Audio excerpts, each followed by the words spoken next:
एक जंगल में टुनटुनी नाम की चिड़िया अपने दो बच्चों के साथ रहा करती थी। वो बहुत गरीब थी और अपनी बच्चों के पालन पोषण के लिए जिगरबाज के घर काम किया करती थी। वो उसके घर में खाना पकाती, बर्तन मांजती और झाड़ू पोछा करती थी और उसके बदले में उसे कुछ दाने ही मजदूरी के रूप में मिलते थे, जिनसे वो अपने बच्चों का ठीक प्रकार पालन पोषण नहीं कर पा रही थी।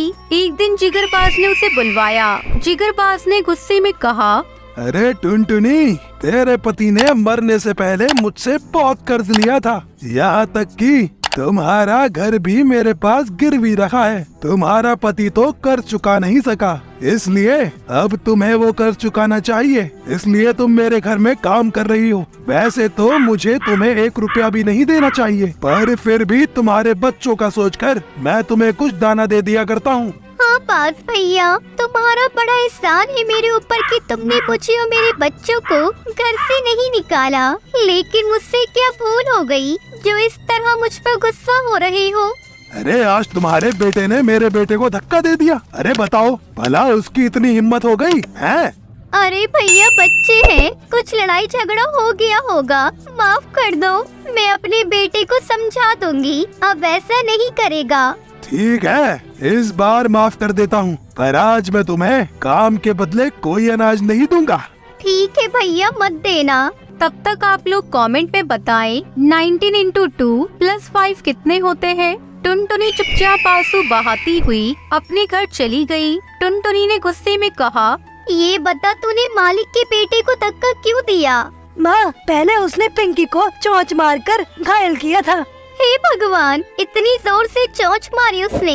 वो बहुत बुरा है, कहता है तेरे बाप ने मेरे बाप से कर्ज लिया था, इसलिए तुम लोग हमेशा हमारी सेवा करोगे। माँ, कब तक तुम उनके घर में काम करती रहोगी? कितना कर्जा बाकी है, वो कब चुक पाएगा? माँ, मेरे बच्चों, लगता है कि हम कर्ज कभी चुका ही नहीं पाएंगे। अगले दिन टुनटुनी जिगरबाज के पास पहुँची। बाज भैया, मुझे जानना था कि मेरे पति का कितना कर्ज बचा है और उसके लिए मुझे कितने सालों तक आपके यहाँ काम करना पड़ेगा। अरे बहुत कर्ज है तेरा। अरे इस तरह तो 100 सालों तक काम करेगी ना, तब जाकर कहीं चुका पाएगी। तेरे बाद तेरे बच्चों को मेरे घर पे काम करना होगा। ऐसा अत्याचार ना करो भैया। पहले मेरा पति तुम्हारा कर्ज उतारते उतारते मर गया, अब मैं मर जाऊंगी, फिर मेरे बच्चे तुम्हारा कर्ज जीवन चुकाते रहेंगे। ये तो अन्याय है। तुझे ये अन्याय लग रहा है? अरे ये सब कर्ज लेने से पहले सोचना था ना। जाकर अपना काम कर। अच्छा, कम से कम बता तो दो कितने रुपए अभी और बाकी हैं। मैं कुछ बाहर के काम करके उन्हें जल्दी चुकाने की कोशिश करूँगी। पूरे 2 लाख रुपए। 2 लाख? पर मेरे पति ने तो सिर्फ 50,000 कर्ज लिए थे। अरे तो क्या मैं झूठ बोल रहा हूँ? उसके पर के निशान है बही खाते पर, पूरे सबूत और गवाह के साथ साबित कर सकता हूँ मैं। टुनटुनी रोते हुए चली गई। रास्ते में उसे तोता राम मिला। क्या हुआ टुनटुनी बहन, क्यों रो रही हो? क्या बताऊं भाई, जिगरबाज से मेरे पति ने सिर्फ 50,000 रुपए उधार लिए थे, पर उसने 2 लाख रुपए अपने बही खाते में चढ़ा लिए और मेरे पति से अंगूठा भी लगवा लिया। अब उसका ये कर्ज उतारने के लिए मुझे और मेरे दोनों बच्चों को आजीवन उसकी सेवा करनी पड़ेगी। ये तो सारा जंगल जानता है कि जिगरबाज कितना झूठा और धोखेबाज है, पर उस पापी को एक विधवा चिड़िया पर भी तरस नहीं आया। अमीर पक्षियों के मन में हम गरीब पक्षियों की हैसियत ही क्या है? उनका बस चले तो हमारा खून तक निचोड़कर पी जाए। लगता है यही मेरे और मेरे बच्चों की किस्मत है कि हम उसकी गुलामी करते हुए जिए और इसी तरह मर जाए।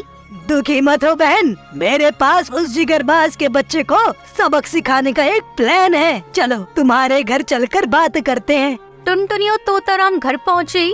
ये बाप बेटे के बड़े पर निकल आए हैं। अगर तुम लोग सब मेरा साथ दो तो मैं 2 दिन में इनकी अकल ठिकाने लगा दूंगा। वो कैसे तोताराम? तोताराम ने उनके कान में अपना प्लान सुनाया। अगले ही दिन पिंकी और टुन्नू प्लान के अनुसार बास के बेटे को चिढ़ाने लगे। अरे तेरे बापू का कर्ज कब चुकाया तुमने? बही खाते में तुम्हारे पिता के अंगूठे के निशान के साथ साथ मैंने 2 लाख रुपए का हिसाब अपनी आंखों से देखा है। झूठ बोल रहे हो। अगर ऐसा है तो हमें भी हिसाब दिखाओ तो जाने। तुम्हें क्या लगता है मैं दिखा नहीं सकता? ठहरो, अभी बही खाता लेकर आता हूँ। ये कहकर वो अपने घर उसके पिता का बही खाता ले आया। ये देखो, ये रहा तुम्हारा हिसाब और इस पर तुम्हारे पिता के अंगूठे के निशान है।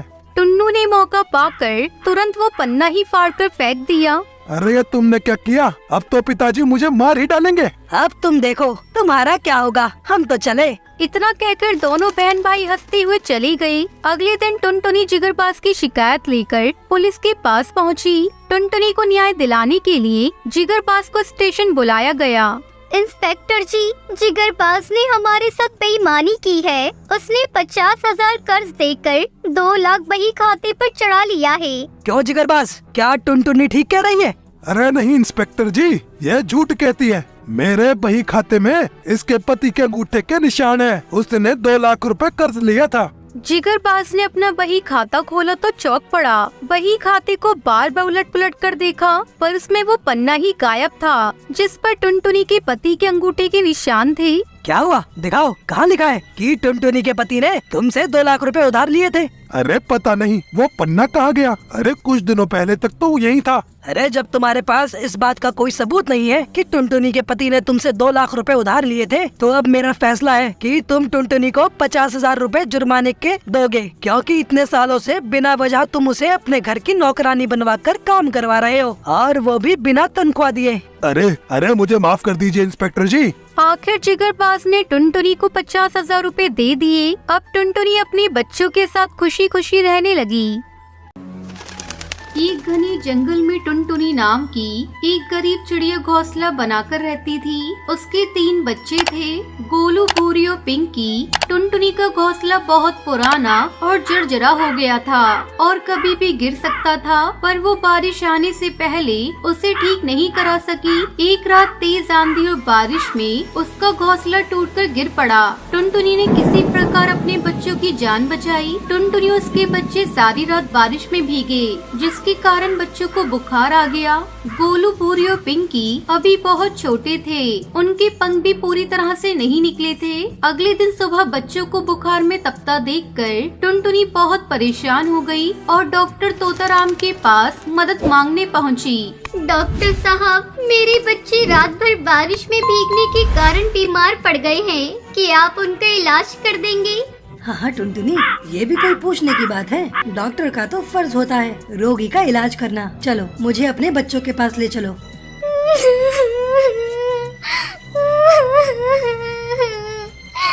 पर मेरे पास आपकी फीस देने के लिए पैसे नहीं हैं। रो मत टुनटुनी, मुझे तुमसे फीस नहीं चाहिए।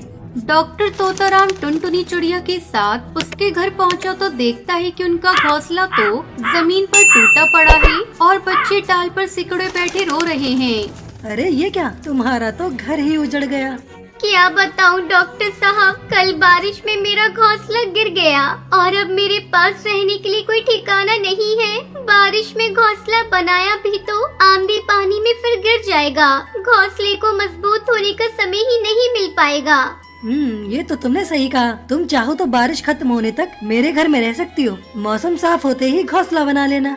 डॉक्टर साहब, आप बहुत दयालु हैं, पर मैं नहीं चाहती कि मेरे कारण किसी को परेशानी उठानी पड़े। आपका परिवार खुद इतना बड़ा है कि अगर 4 पक्षी उस घर में रहने आ गए तो हमारे बोझ से कहीं आपका घोंसला भी न टूट जाए।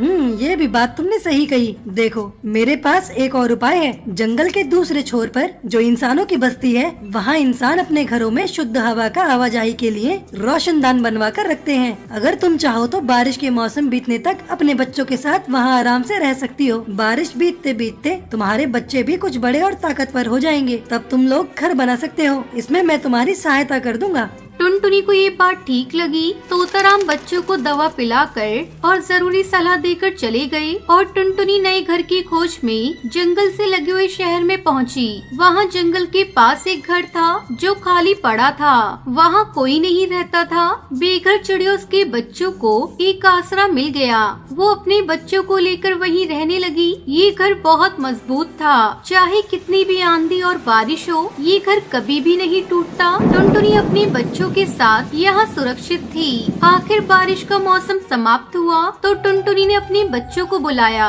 बच्चों, अब बारिश का मौसम खत्म हो गया है, तो क्यों ना हम नया घोंसला बनाएं और जंगल में वापस लौट चले। पर माँ, ये घर तो हमारे पुराने वाले घोंसले से कई ज्यादा अच्छा है और मजबूत है। हम यही क्यों नहीं रह सकते? बेटा, अपना घर अपना होता है, चाहे जैसा भी हो। ये इंसानों की बस्ती है। इंसान को पशु पक्षियों का साथ नहीं भाता। वो उन्हें कैदी बनाकर रखना पसंद करते हैं। उन्हें लगता है कि पक्षी शोर मचाते हैं और गंदगी करते हैं। अरे माँ, पर हम जिस जंगल में थे वो तो शहर से कई ज्यादा हरा भरा और साफ सुथरा था, जबकि यहाँ इंसानों के शहर में जगह जगह कूड़े का ढेर लगा रहता है। और जितना शोर इंसानों की मोटर गाड़ी मचाती है, जंगल के सभी पशु पक्षी मिलकर भी नहीं करते होंगे। अरे वाह, मेरा नन्हा बेटा तो बहुत बड़ा हो गया है। तुमने बिल्कुल ठीक कहा, पर क्या करें, इंसानों को बस दूसरों में कमियां नजर आती हैं। अपनी गलती और कमियों उन्हें दिखाई ही नहीं देती। क्यों? क्या वो अंधे होते हैं? अकल के अंधे? गोलू की बात पर सभी हंस पड़े। टुनटुनी सबसे पहले डॉक्टर तोताराम से मिलने उनके घर पहुंची। अरे टुनटुनी, तुम आ गई। मैंने तो सोचा कि शहर की चमक दमक में तुम जंगल को ही भूल गई। डॉक्टर साहब, शहर में इंसानों ने इतना प्रदूषण फैला रखा है कि वहाँ सांस लेना भी दूभर है। दिन भर उनकी मोटर गाड़ियाँ शोर मचाती हैं। हर जगह कूड़े के ढेर लगे हैं। ऊपर से उनकी बड़ी बड़ी फैक्ट्री से निकलता काला विषैला धुआं वायु को प्रदूषित करता रहता है। भला वहाँ मेरा क्या काम। ये बात तो तुमने ठीक कही। चलो, अब तुम आ ही गई हो तो तुम्हारा नया घर बनाने की तैयारियां शुरू कर देते हैं। मैंने घर बनाने के लिए कुछ घास और तिनके मंगा लिए हैं और 2 मजदूर चिड़ा भी राजी कर लिए हैं, जो तुम्हारा घर बना देंगे। वो बहुत ही कुशल कारीगर हैं। वह तुम्हारे लिए एक मजबूत और सुंदर घर बना देंगे। डॉक्टर साहब, आपके इस एहसान को मैं कैसे चुका पाऊंगी, परंतु मेरे पास मजदूरों को देने के लिए दाना ये कुछ भी नहीं है, तो मैं खुद ही अपने बच्चों की सहायता से घर बना लूंगी।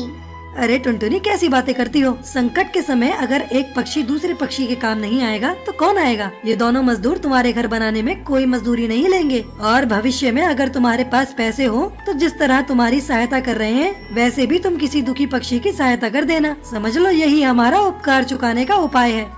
वाह डॉक्टर साहब, आपने कितनी अच्छी बात कही। मैं आपसे वादा करती हूँ, भविष्य में मैं भी आपके समान किसी न किसी बेघर चिड़िया माँ की सहायता अवश्य करूँगी। इस प्रकार तोताराम से बात करके टुनटुनी अपने बच्चों के पास वापस आ गई। अगले दिन 2 मजदूर चिड़ों ने टुनटुनी का घर बनाना शुरू कर दिया। 1 सप्ताह बाद जब उनका घर बनकर तैयार हुआ तो मजदूर चिड़ा जाते जाते बोलता है, बहन, ये सच है, हम तो बिना मजदूरी के काम करने के लिए तैयार न थे, पर तोताराम जी ने हमसे वादा किया, यदि हम तुम्हारा घर बनाने में सहायता करेंगे तो हमारा और हमारे परिवार का मुफ्त में इलाज कर दिया करेंगे। ये सुनकर हम बहुत शर्मिंदा हो गए। अगर एक पक्षी मुसीबत के समय दूसरे पक्षी की सहायता नहीं करेगा तो कौन करेगा? तोताराम जी की इस बात ने तो हमारी आंखें ही खोल दी। तभी हमने तय किया कि हम स्वेच्छा से तुम्हारा घोंसला बनाने के लिए श्रमदान करेंगे। टुनटुनी उन दोनों की बातें सुनकर भावुक हो गई और भगवान और तोताराम का धन्यवाद करने लगी। इस प्रकार टुनटुनी और उसके बच्चे खुशी खुशी अपने नए घर में रहने लगे। इस कहानी से हमें शिक्षा मिलती है कि हमें दूसरों की सहायता